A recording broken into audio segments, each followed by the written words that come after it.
Están observando a un médico llamado William Cullen, que intenta curar a sus pacientes de la nueva enfermedad de mediados del siglo XVIII. Es la malaria, una enfermedad tropical que los europeos encontraron en sus viajes de colonización. ¿Pero qué es lo que saben? La misteriosa enfermedad hace que la temperatura de sus víctimas suba y las altas fiebres han matado a muchas. Afecta a los europeos y a sus actividades comerciales en una escala enorme. Convencido de que puede curar la malaria haciendo bajar la temperatura de los hospitales, el Dr. Cullen decidió desarrollar una máquina refrigeradora. El Dr. Cullen usó una bomba para crear un pequeño vacío sobre una campana de éter etílico. Cuando el éter etílico llega a la ebullición, absorbe el calor de los alrededores de la campana. Como la malaria es propia de zonas tropicales cálidas, el Dr. Cullen planteó la hipótesis de que el aire frío podría curar esta temida enfermedad. Por desgracia, el aire caliente no tiene nada que ver con la malaria, y por eso su máquina refrigeradora acabó desapareciendo de las páginas de la historia. En esas mismas páginas de la historia encontramos ideas olvidadas, patentes de diseños de máquinas creadas para mantenernos frescos. Esta patente se registró en la Oficina de Patentes de los Estados Unidos el 27 de noviembre de 1830. Su creador, James Barron, la llamó abanico movido por un mecanismo. A juzgar por la representación del usuario, la máquina parecía funcionar bastante bien. Esta silla, por otro lado, exigiría un esfuerzo algo mayor. En 1847, el inventor Charles Horst patentó una ingeniosa combinación de un abanico y una mecedora. Al mecerse, se activaba el abanico construido sobre ella. La mitad del siglo XIX fue una época de gran inventiva en lo que se refiere a máquinas de hacer frío. Y fue en esa época cuando otro médico reavivó el deseo del hombre de conseguir máquinas refrigeradoras que nos acercaran a los frigoríficos y aires acondicionados que usamos hoy en día. En un sofocante hospital de Florida en 1842, el Dr. John Gorrie inventó un dispositivo que hacía soplar aire sobre unos cubos llenos de hielo. En aquella época se consideraba que los malos aires provocaban enfermedades. El aire frío del Dr. Gorrie era más pesado que el cálido, flotaba bajo los pacientes y salía de la habitación por un agujero del suelo. El Dr. Gorrie creía que el enfriamiento se producía por la rápida expansión de los gases. Creó bombas de fuerza de doble acción. Intentó reducir la temperatura del aire comprimido, incorporando una pequeña cantidad de agua. Esto resultó ser el modesto comienzo del aire acondicionado. ¿Y qué estaban intentando hacer estos hombres? Bueno, lo alucinante es que el frío no se puede crear. Lo que se puede hacer es trasladar el calor de un lado a otro. Tiene que ver sobre todo con la evaporación. Cuando se aplica la energía suficiente sobre un líquido, sus partículas empezarán a moverse con más vigor y al final se liberarán de las fuerzas que las mantienen unidas. Cuando el líquido se convierte en gas, las partículas quedarán libres para marcharse. Nos pasa a todos. Cuando hacemos ejercicio, transpiramos. Lo que sucede es que el sudor se transforma de líquido en gas, y eso es la evaporación. Pero hace falta energía para hacerlo.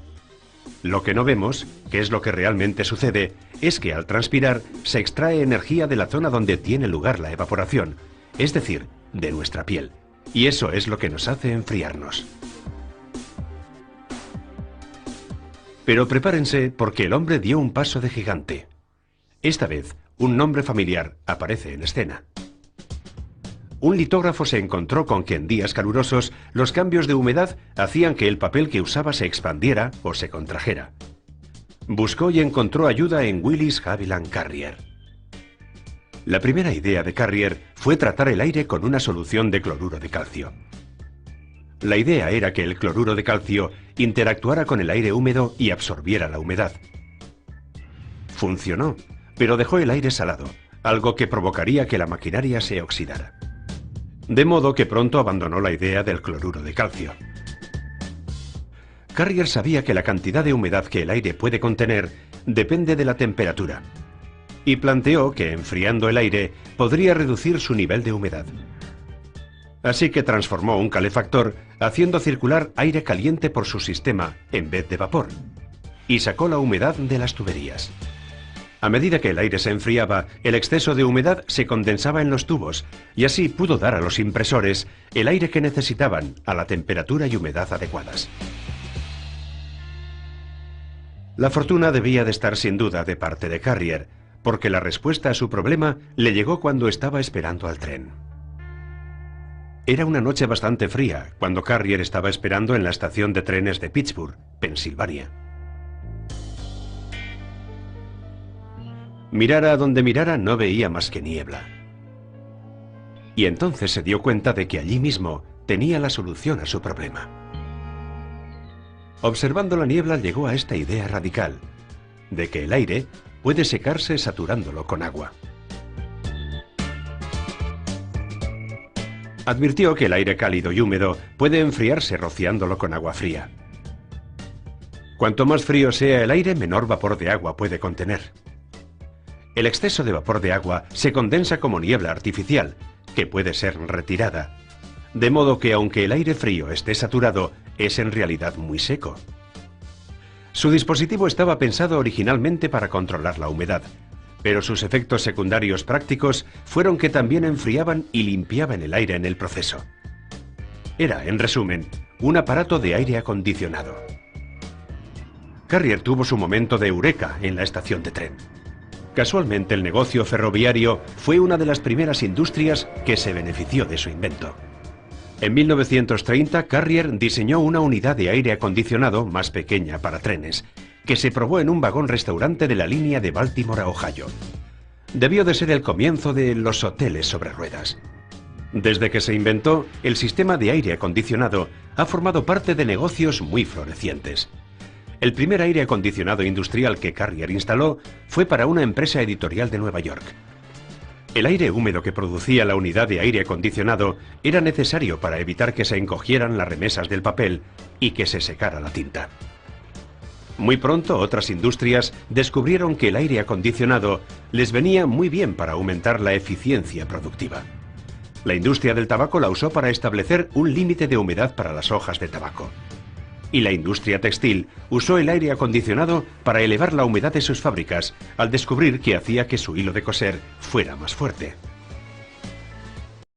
Pero no fue solo la tecnología de enfriar los espacios lo que marcó la diferencia. Cuando aprendimos a enfriar también los alimentos, el mundo vivió una revolución del hielo. Aunque se usa la misma tecnología para enfriar alimentos y para el aire acondicionado, ambas máquinas se desarrollaron de manera completamente separada.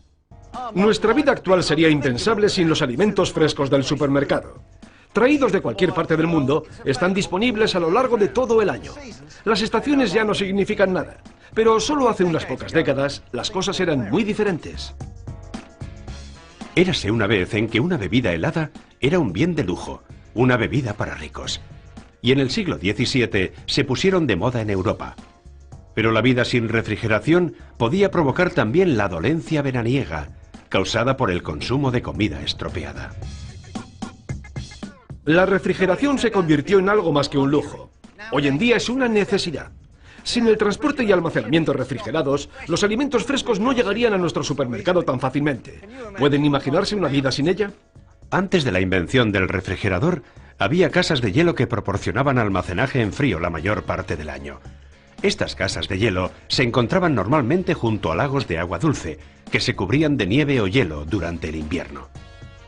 En la primera mitad del siglo XIX, un avispado británico vio el potencial de negocio que podría tener el comercio del hielo. Frederick Tudor exploró otras formas de evitar que el hielo se derritiera. Construyó casas de hielo aisladas, lo que disminuyó significativamente las pérdidas por derretimiento. Por su actividad pionera en la industria del hielo, acabaría recibiendo el sobrenombre de Rey del Hielo. Pronto la extracción de hielo de fuentes naturales se convirtió en toda una industria, y bastante grande. A medida que más empresas participaban en el negocio, los precios bajaron y la refrigeración con hielo se hizo accesible a muchos hogares corrientes. Por eso el frigorífico recibe también el nombre de nevera, pues realmente antes en las casas había una caja llena de hielo o nieve que se iba reponiendo cada día. Pero ¿a quién se le ocurrió la idea de la nevera? Fue a Thomas Moore, un granjero productor de leche que vivía de vender mantequilla. Inventó la nevera para evitar que sus productos se derritieran durante las estaciones cálidas. La nevera de Moore no era más que una cuba de madera de cedro, llena de hielo y cubierta con piel de conejo. Pero además de la primera patente de la hielera, su mayor contribución a la tecnología del frío es la acuñación de la palabra refrigeración. Pero fue muchos años después cuando un hombre llamado Jacob Perkins construyó un refrigerador que realmente se parece a los aparatos de hoy en día. Como con otros muchos inventos, no fue el logro de un solo hombre.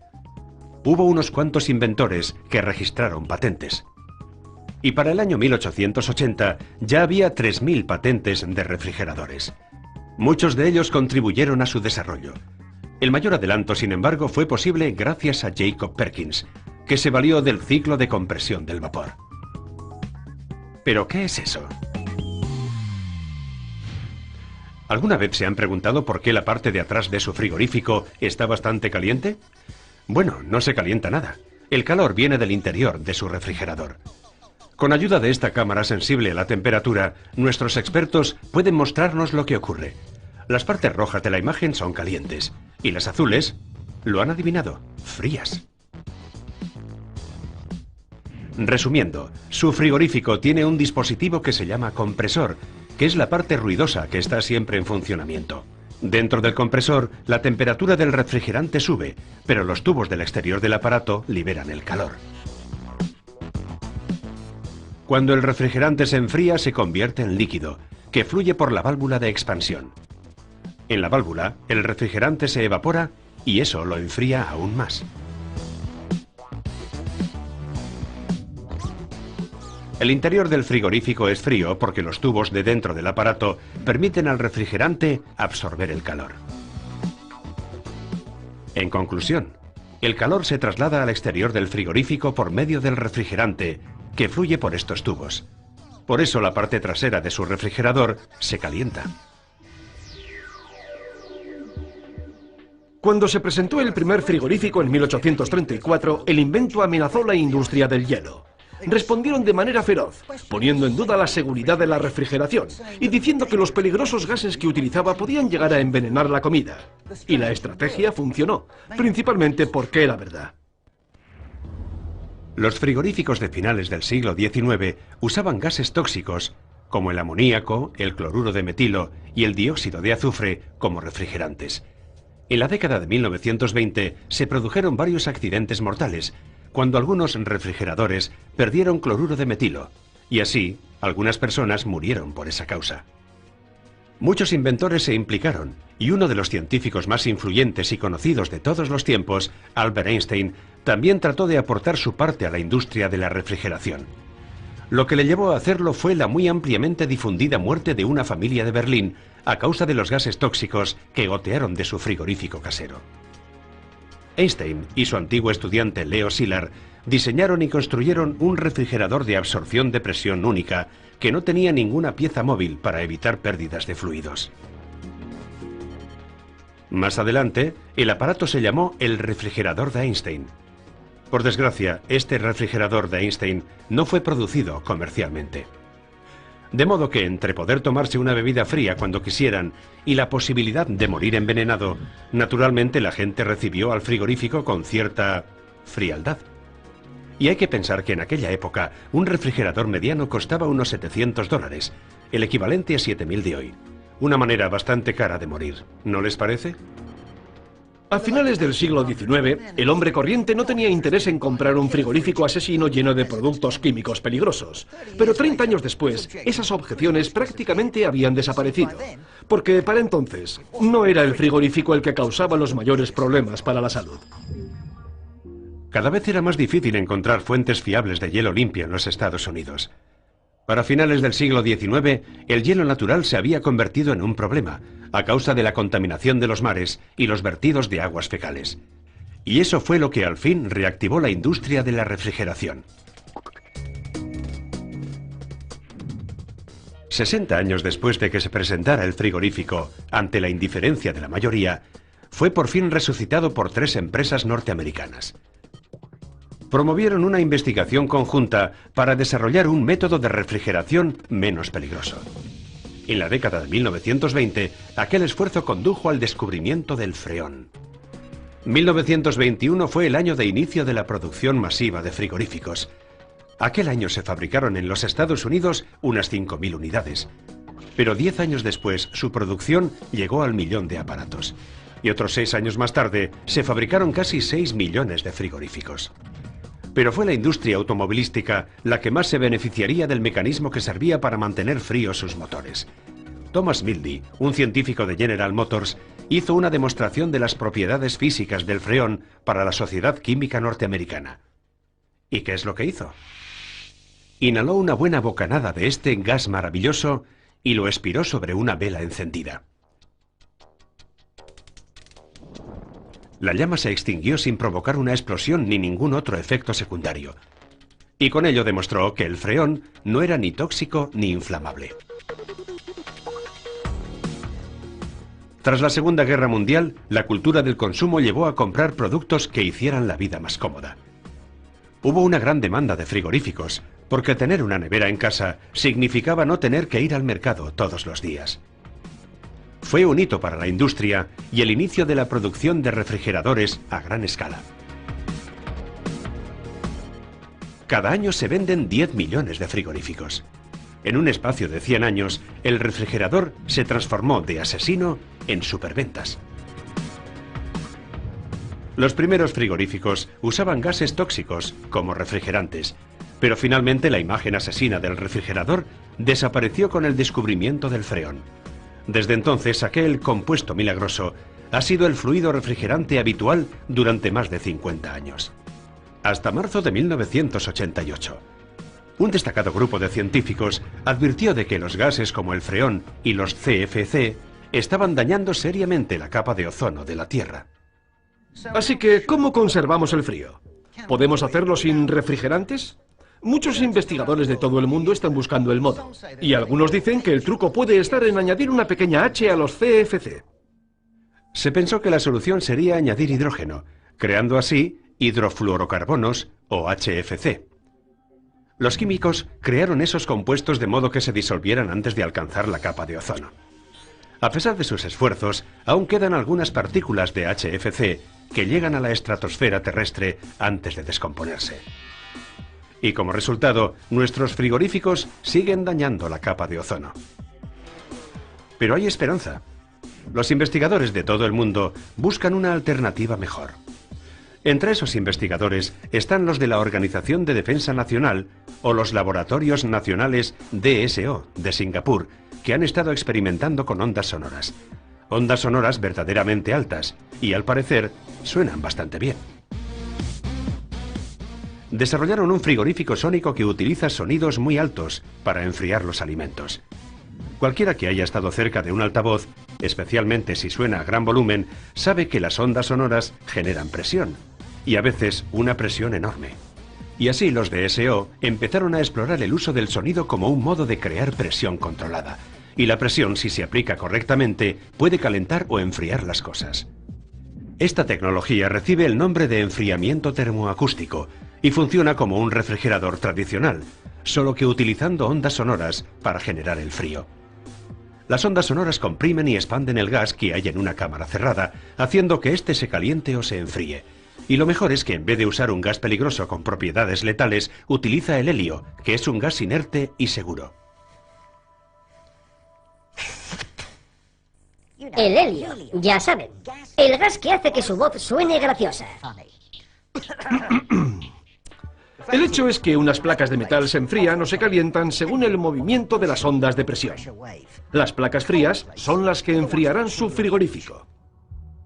En conclusión, esta investigación llevaría a dejar de usar gases que pueden contribuir al calentamiento global.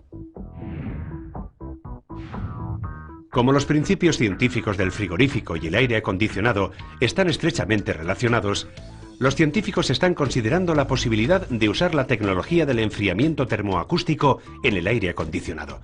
Imagínense, el sonido usado para refrescar el ambiente.